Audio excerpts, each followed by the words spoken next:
What is going on, Diablo 2 fans? LordZhangFei bringing you episode 31 of the Uber Set Challenge, Iratha's Finery.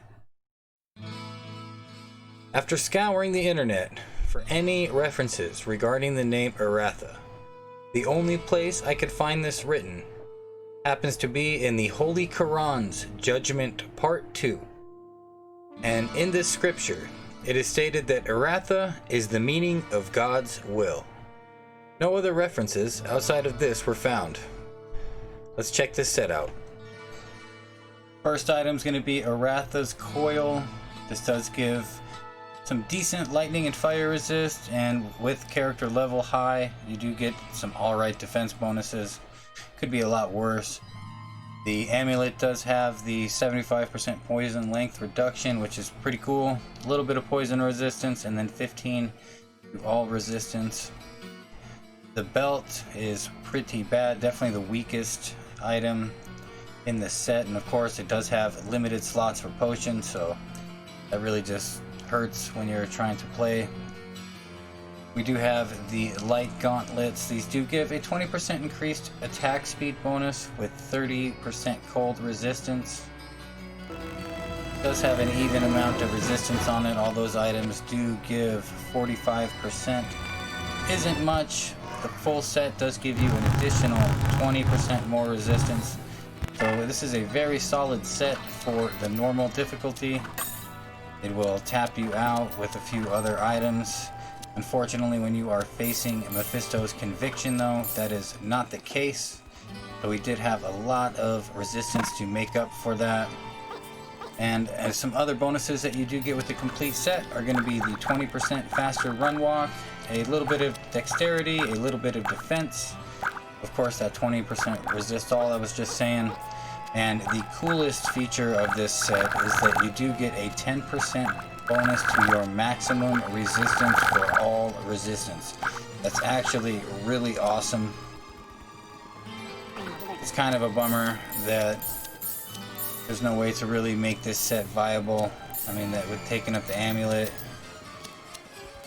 that's just not too critical of a slot, at least in my opinion. But having 10% maximum all resistance is really cool.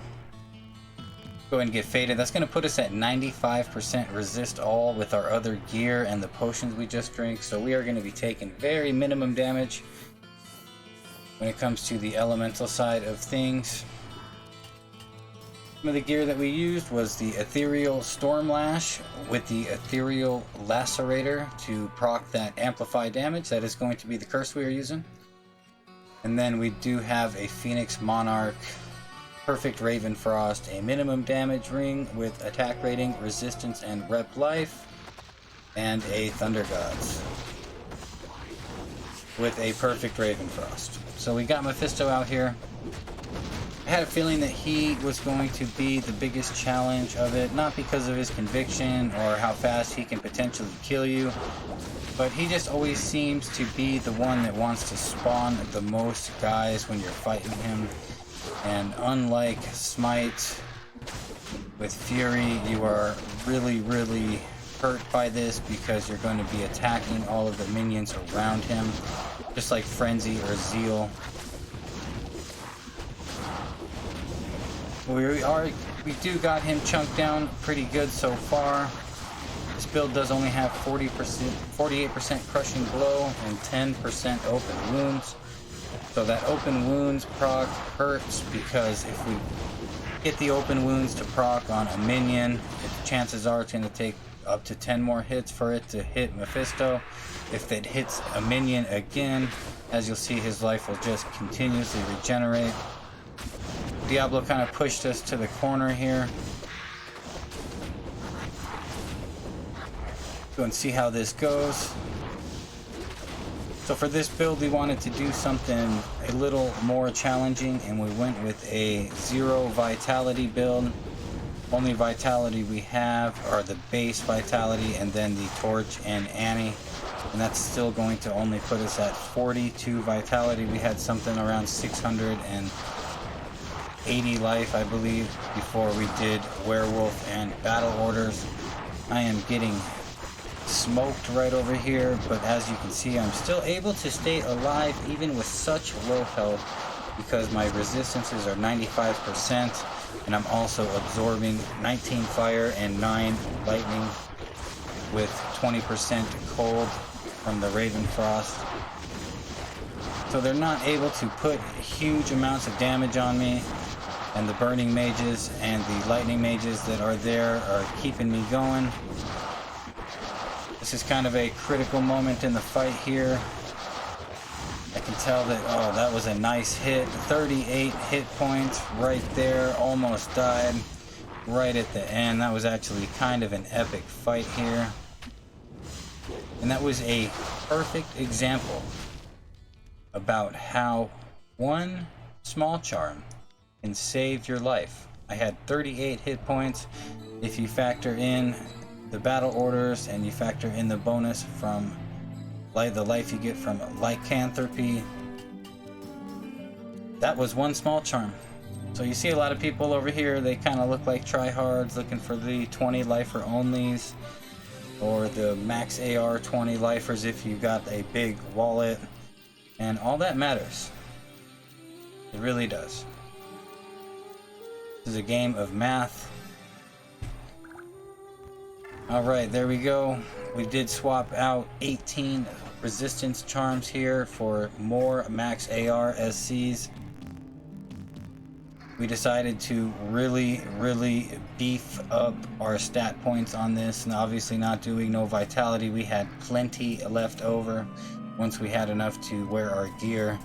And we did put 246 points into strength, and then a massive 313% in, or excuse me, 313 points in dexterity. That is going to definitely help our chance to block. I can't remember if it was max block, because I want to say max block I think is at 340 if I remember right, but it was really close. And of course you do get the bonus to attack rating with every point of dexterity, and we have a massive 27,000 attack rating, and that is going to be delivering 536 through 9,803 hit points. That is really awesome, especially when you factor in the static field. If you'll notice, Diablo is going down very easily. We got a nice proc on that amplified damage, and the Stormlash just comes through with the static field. I love that so much. Static field and crushing blow stacked together is super godly. I really like Stormlash. After some consideration of watching this video, I probably should have used a non-ethereal one and put a shale in there to bump up my attack speed. We are only at 3.67 attacks per second right now, so it could have been better, I think, with a non-ethereal one. Even though we would have lost some damage, I think we would have gained it by being able to attack faster. Got a good situation going on here. Bale is not spawning any guys. Not that it's that big of a deal, because the Stormlash does also add 500 lightning damage, so if the immune to physicals surround you, you do still have some damage to take them out. Bale went down. There you go. No vitality. That was a lot of fun, actually.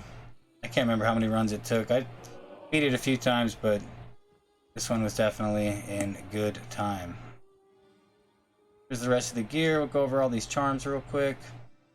I do appreciate you guys for continuing watching this series. We do only have one episode left until I can move on to my next projects. I'm real excited to bring those to you guys. The last set is of course going to be Mavina's. That was absolutely wretched. Excited to bring that one to you guys next, and then we can start doing some new stuff. Appreciate all your guys' continued support. If you haven't hit that subscribe button, please consider doing so, and I will check you guys out on the next video. Cheers!